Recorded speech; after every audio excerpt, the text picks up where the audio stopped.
السلام علیکم ورحمت الله وبرکاتو. ګرانو پښتنو ملګرو، سلامونه درته کوم او له تاسو نه هیله کوم چې کوم چیرې زموږ چینل نه یې سبسکرایب کړی نو مهرباني وکړئ زموږ چینل در سره سبسکرایب کړئ او په څنګ کې د ګنټۍ نښان هم ووهئ چې زموږ هره ویډیو تر تاسې پورې در ورسېږي. نو راځو نن په دې ویډیو کې موږ زده کوو څنګه موږ ته په اپلیکیشن کې چې ملګرو ته ایډونه نه راځي هغه موږ څنګه سم کړو چې بیا زموږ په اپلیکیشن کې ایډونه راشي. نو دغه APK ایډیټر پرو چې کله چا سره نه یې زه په ډسکرپشن کې به انشاءالله لینک ورکړم د دې اپلیکیشن او دا پلی سټور کې هم شته. نو کله چې تاسو دلته رالاست د اپلیکیشن ته بیا په دې سر کې دلته سیټینګ لیکل شوی ده، په دې سیټینګ به کلیک وکړئ. دې مو کله کلیک وکړو بیا به دلته راسئ لاندې دې ځای ته به راسئ، دې ځای ته داسې مو کله کلیک وکړو اول به په دې ځای دا رقم ولاړ وي، دا نشان دا به تاسو ته د منځ دې ځای ته راولي، دې ځای ته اوس پرې ودرېد. دې ته چې مو کله راوستئ بیا به ځینې راوځئ، بیا به راسئ دا دوم په دې اپشن به کلیک وکړئ، سلیکټ APK فروم ایپ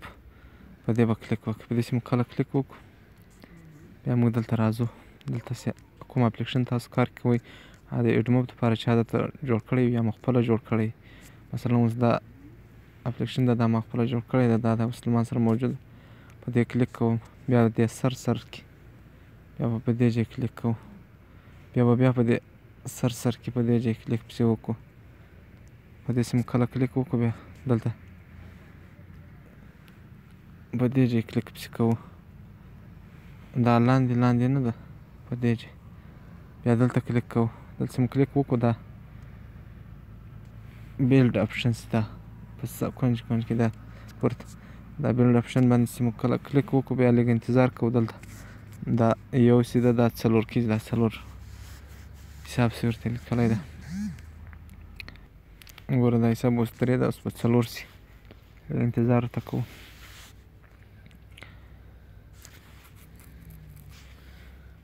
ګوره بس دا اپلیکیشن اوس چې دا رقم شو، اوس به دلته دا زوړ اپلیکیشن چې ده دا ریمو چې لیکلی دی، په دې ځای چې کله کلیک وکړو دا دلته لیکلي دي چې دا زوړ اپلیکیشن ان انسټال کړئ، مثلا دا زوړ اپلیکیشن ختم کړئ. دا په ټیک په کلیک پسې وکړو، لږ انتظار کوو، دا زوړ اپلیکیشن ختم شو، دا نوی به دلته انسټال کړو، دلته انسټال چې لیکلی، په دې چې مو کله کلیک وکړو بیا په دې انسټال کلیک پسې وکړو، بیا لږ انتظار کوو. ګوره دا اپلیکیشن خلاصېږي. چې هر اپلیکیشن له تاسو سره موجود ما سره دا اپلیکیشن ده، خو که کوم سلیپ کلیک اپلیکیشن میک مور منی چې دا دغه رقم هر اپلیکیشن چې ګروپ والا چې مثال په هر اپلیکیشن کې دغه رقم سیټینګ چې وکړئ بیا تاسو ته ایډونه راځي. اوس دا مثلا ډېرو ملګرو ته راځي چې دا ایډونه نه پرې راځي، دا د اوس انسټال شو، بیا تاسو له دغه ځای پسې مثال داسې خلاصوئ دا اپلیکیشن، دا د اپلیکیشن خلاص شو، ګوره ایډز پرې راځي انشاءالله.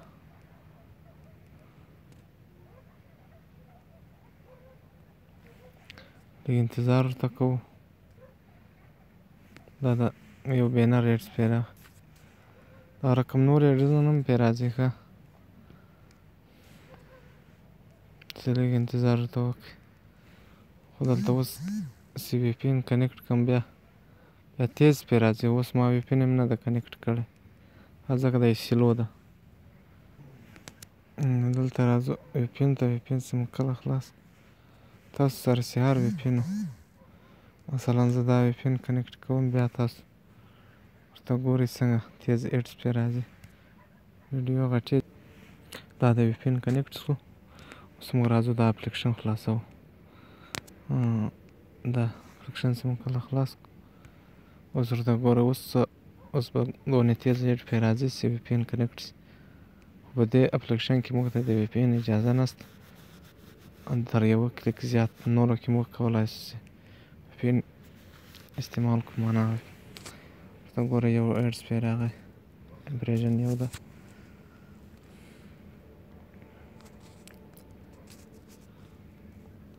دوه سوه دا رقم بس اوس د دې اپلیکیشن اول وار په وی پی این کې ده ځکه دومره سلو ده 300 دغه رقم څوکه پسې زیاتېږي درېیم وار چې ورته راسي بیا یې مخ پسې زیاتېږي نور مو په الله سپارم ویډیو غټېږي انشاءالله په دې چینل کې به موږ ښایسته ښایسته ویډیوګانې راوړو تاسو زموږ سره پاتې شئ دا د اوس 15 ایډه پرې راغلو شپږ دغه رقم تېز ایډونه پرې راځي الله ته مو سپارم السلام علیکم